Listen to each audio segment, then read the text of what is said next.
All right, welcome back to the channel. It's your boy Fanon, and in this video, we're going to be in the 147-pound division, where a former trainer of Errol Spence Jr., terrific strength and conditioning coach out of the city of Dallas, Texas, or the area of Dallas, Texas, has made some statements regarding Errol Spence Jr. and what was going on with Errol Spence Jr. before the Terence Crawford fight. Now, let me tell you, this is for Errol Spence Jr. fans. If you are one of these guys that, feel like you can tell people what to talk about after fights are over, that's on you. However, I'm getting a ton of questions about what I think about this, so I'm going to share what I think about it. It is going to be two portions of the discussion. Is one, what do I think about the training regimen, and also what he said and exactly what he said and what difference does it actually make? Now, let's talk about that in this video.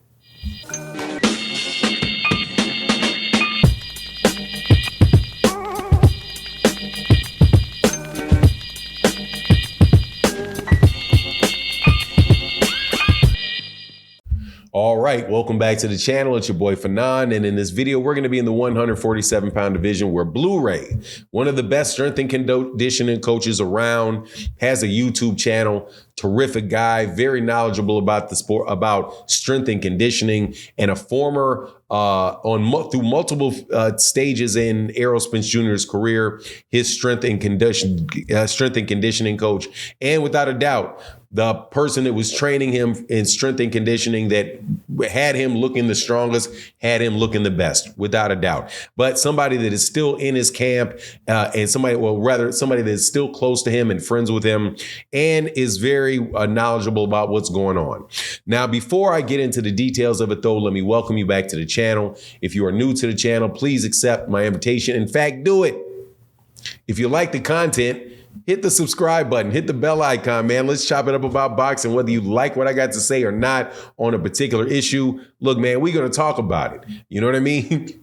So that is worth something in and of itself, because a whole lot of people let themselves get shamed and intimidated into not talking about things that people want to talk about. And this is something that people want to talk about. People want to understand whatever information is out there about what was happening with Errol Spence Jr. before the lead in the fight. Right? Even though Errol Spence himself is not saying anything, there's a lot of really ridiculous things that are out there being said, in my opinion.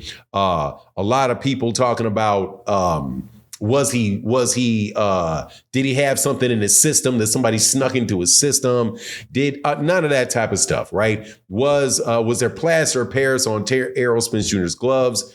On Terence Crawford's gloves. None of that type of stuff is anything of real interest to me, because that night, without a doubt, the better man won the fight. And no matter what the physical condition was of Errol Spence Jr., I don't know whether it would have mattered or not, because Terence Crawford is a terrific fighter.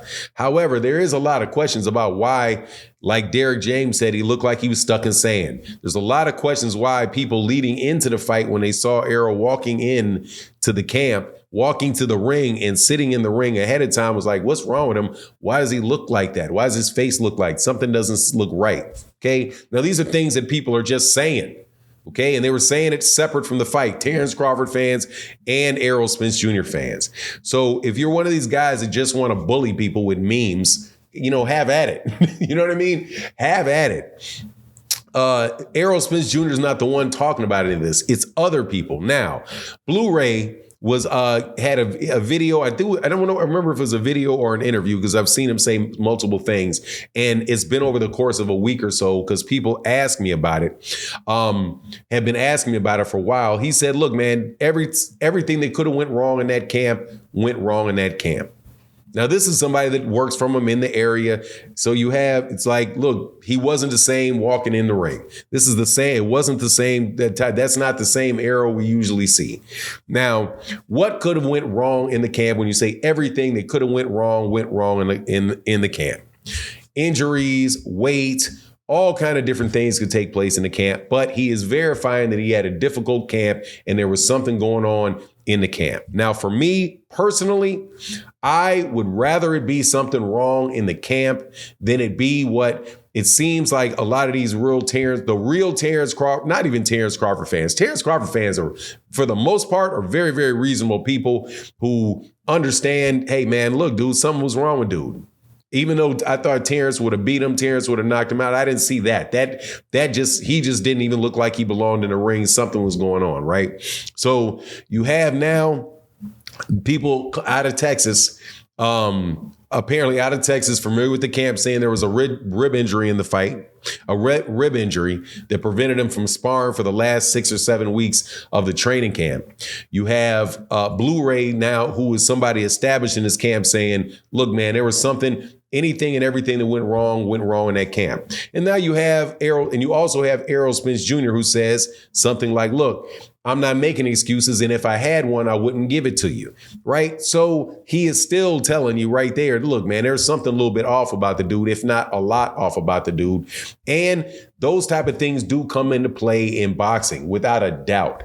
In fact, there is a paper that was written, I think it was written in the late 1990s, out of the University of Chicago. It was like a doctoral thesis, but it came from the University of Chicago, and it was on a PhD, an economist, a PhD level economist, talked about the economy of boxing.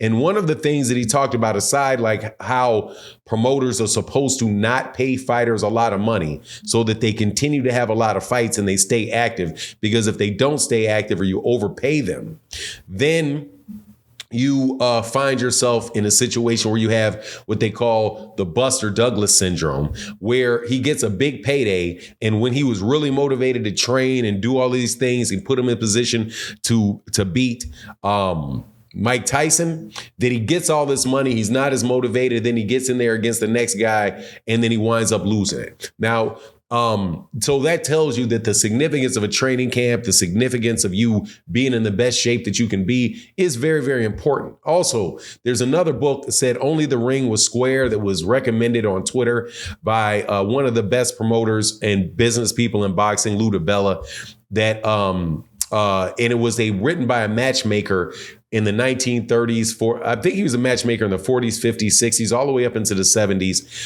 And he was the main head matchmaker for Madison Square Garden when that was really the biggest venue in what they would consider to be at the time the Mecca of boxing. He said in his book that old school boxing trainers and matchmakers always said, never pick against a fighter if he's not feeling right the day of the fight. Never pick against a fighter if he's not feeling right the day of the fight. If he says, I ain't feeling that good, then you just know, hey, man, go the other way with that, no matter what you think the matchup in that fight is. And he used a good example of that, as he said, with Sonny Liston going into the first fight with Muhammad Ali. I do believe he said the name Cassius Clay at the time, and said, look, man, this dude, when Sonny Liston was in there with Joe Louis. Joe Louis says, how do you feel? How you feeling, champ? He said, I don't know, man. I don't really feel that good. And that right there, where he was in there, he's like, okay, man, I think this guy's going to lose this fight. That is how important those small, subtle things are for boxers when they're heading into fights. So when somebody like Blu-ray says that everything that could went wrong, and you're looking at people and they're not looking right, even if Terence Crawford would have won the fight, because Terence Crawford's a great fighter, was probably all the way on point, all of the stuff that he needed, right where he needed to be, and Errol Spence Jr. is not, then you can wind up getting a blowout like you got. But at the end of the day, we don't know. Now, other people ask me, do you think that if he trained with Blu-ray that would have made a difference? My answer to that is, because I keep getting asked this, is I don't know whether it would make a difference or it will not make a difference. I don't know. However, I will tell you this, in my opinion of life, that when it's your time, it's your time. If something is meant to be for you, it's going to be for you. If it's not for you, If it's meant to be for you, it's going to be for you. And you may try to avoid it, run around, do a bunch of other stuff, but you're going to wind up being right where what was meant to you for you is. If it is not meant for you, no matter what you do, no matter how hard you try, something's going to go wrong. Something's not going to be right. And it's going to wind up that that's not for you, and that's just not for you.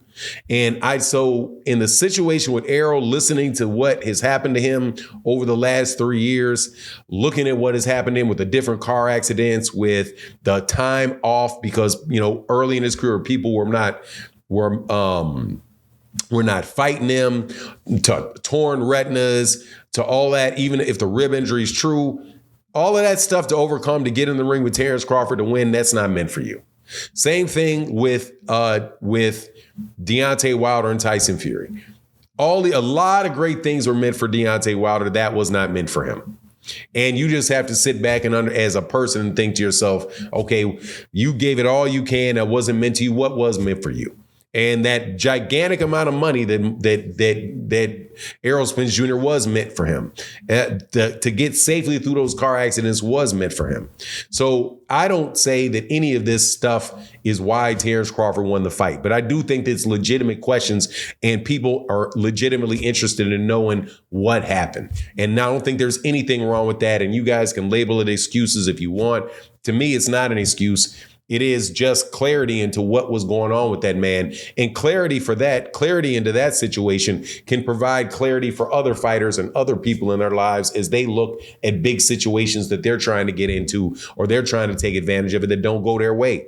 But that's just my take on the matter. You let me know what you think in the comment section. And with that, I'm out.